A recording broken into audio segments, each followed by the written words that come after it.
No final da Segunda Guerra Mundial, o Japão foi completamente afetado, não só pelos estragos, bem como pela regressão econômica e humilhação pela derrota e ocupação norte-americana. Com o mundo completamente alarmado, o país oriental vivia um dos seus maiores caos.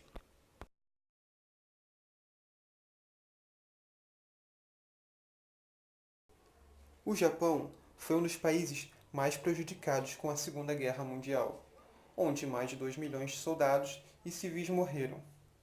Com as explosões atômicas de Hiroshima e Nagasaki, houve mais de 200 mil mortes.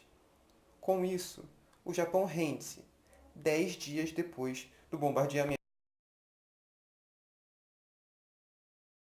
Devido à derrota e humilhação, o Japão deixou de ser um estado militarista para se tornar uma democracia liberal. Com o passar do tempo, suas práticas governamentais mudou o cenário econômico, constituindo o Japão em uma referência na extração de petróleo, isso em âmbito mundial. Com o passar dos anos, vários avanços tecnológicos contribuíram com o sistema econômico sólido que o Japão vive atualmente. A robótica, eletrônica, fábricas automotivas e construções navais foram propulsoras para este desenvolvimento.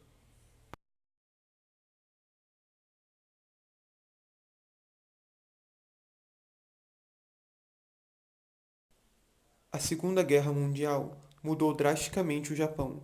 O país reformula sua cultura de mercado, passando a focar no ramo industrial, qualificando a educação, ampliando seu comércio e, com isso, incorporando de vez o seu novo regime, o capitalista. Com o final da Segunda Guerra Mundial, vários países da Europa ficaram destruídos. Era necessário muito investimento financeiro para a reconstrução desses países. Neste contexto, foi criado um plano econômico nos Estados Unidos pelo então general George Marshall, cujo principal objetivo era possibilitar a reconstrução dos países capitalistas, o que passou a ser feito a partir de 1947. O Plano Marshall tinha como objetivo possibilitar a reconstrução material dos países capitalistas destruídos, recuperar e reorganizar a economia dos países capitalistas, aumentando o vínculo deles com os Estados Unidos, principalmente através das relações comerciais.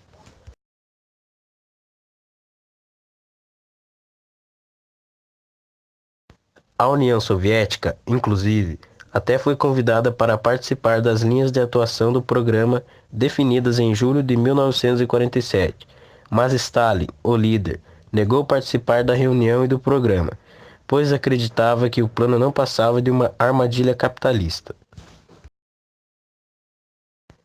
Cerca de 13 bilhões de dólares foram investidos ao longo de 4 anos aos países que adotaram a ideia. Com esse dinheiro aplicado em assistência econômica, os países tiveram suas economias em fase de crescimento, além de, em seguida, terem a integração que os caracteriza atualmente. Na década de 1950, os países que foram arruinados durante a Segunda Guerra mostravam sinais de recuperação, mas os Estados Unidos foi o maior beneficiado do plano, pois além de espalhar suas ideias capitalistas, barrou o comunismo na Europa, criou dependentes financeiramente e aumentou as exportações norte-americanas para a Europa Ocidental, atingindo os objetivos do plano.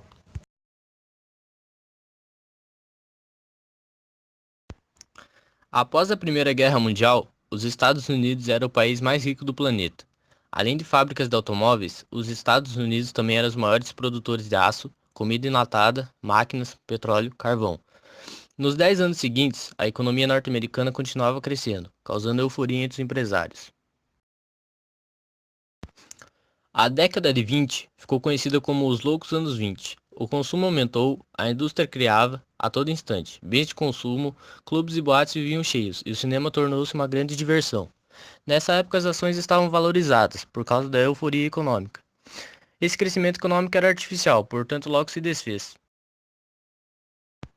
De 1920 até 1929, os americanos iludidos com essa prosperidade aparente compraram várias ações em diversas empresas, até que no dia 24 de outubro de 1929 começou a pior crise econômica da história do capitalismo.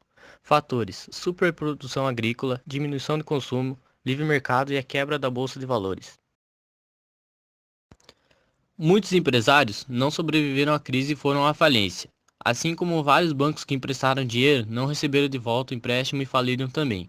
A quebra da bolsa afetou o mundo inteiro, pois a economia norte-americana era a alavanca do capitalismo mundial. Em 1933, Roosevelt foi eleito presidente dos Estados Unidos e elaborou um plano chamado New Deal. O Estado passou a vigiar o mercado, disciplinando os empresários, corrigindo os investimentos arriscados e fiscalizando especulações na bolsa de valores. Com o fim da Segunda Guerra Mundial, houve punições deferidas contra os alemães. Ficou acordada uma multa de 20 bilhões de dólares, sendo metade destinada à União Soviética. A indústria bélica alemã foi anulada e a indústria pesada sofreu vários tipos de limitações. Com isso, a economia alemã continuou definhada ao longo de 1946 a 1947, incapaz de começar a apresentar qualquer sinal de recuperação.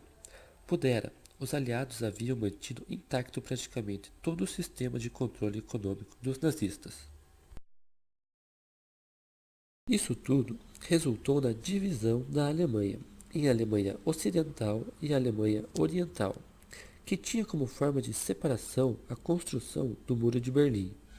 Após essa divisão, a principal razão para manter os controles sobre a economia era a inflação monetária. Boa parte das fábricas permaneceram de pé e já eram indústrias modernas e bem desenvolvidas. Além de aproveitar essas instalações, os alemães tiveram uma grande ajuda estrangeira para se reerguer, onde receberam auxílio das potências capitalistas vitoriosas, preocupadas em evitar o avanço do socialismo pela Europa e pela Ásia.